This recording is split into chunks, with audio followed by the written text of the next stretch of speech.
Hi there, I've gotten a lot of questions on how to do steel wool photography this week, since I posted some pictures earlier this week.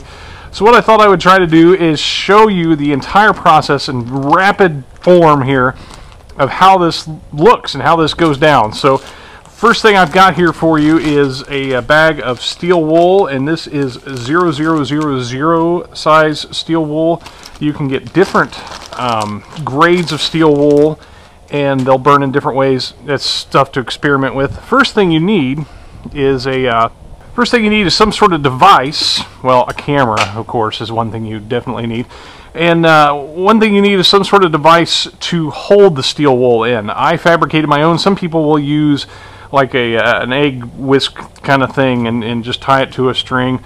I chose to design and build my own little steel wool holder, so that's what it is. That's just electrical wire that I made into a little kind of birdcage looking thing, and then tied a wire to that. So that's first step.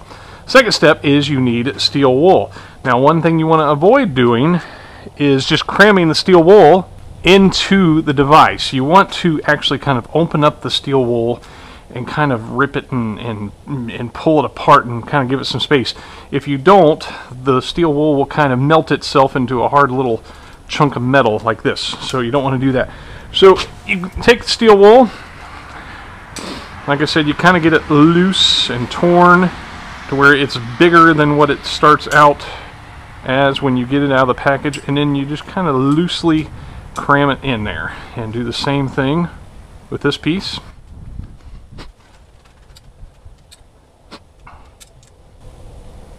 And there you have a semi-stuffed piece of two pieces of steel wool.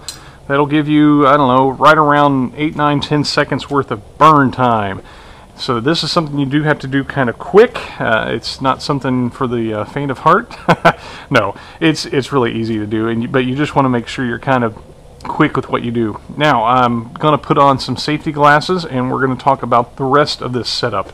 Of course, the other thing you need here, which I've already set up, is you have the spot that you're going to stand. If you can see off here in the distance, I have a flashlight sitting. Why do I have this sitting out here? Well, this is where I'm going to stand when I do the actual burn and create the image, but I needed something to focus on with my camera back over here. I'm showing you all this now because in a little bit I'm going to turn off the lights and do all this, but as you can see, I've already set up the camera.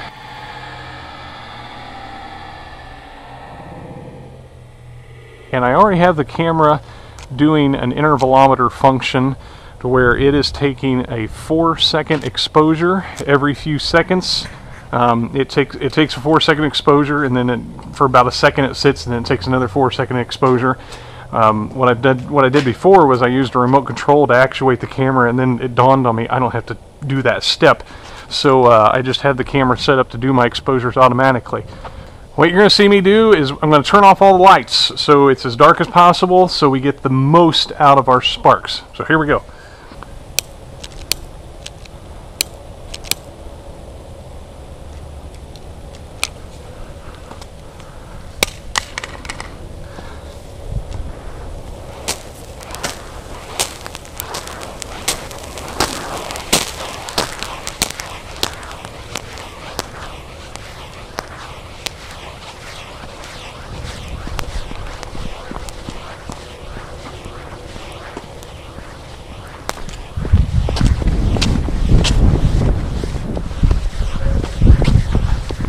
So there you have it.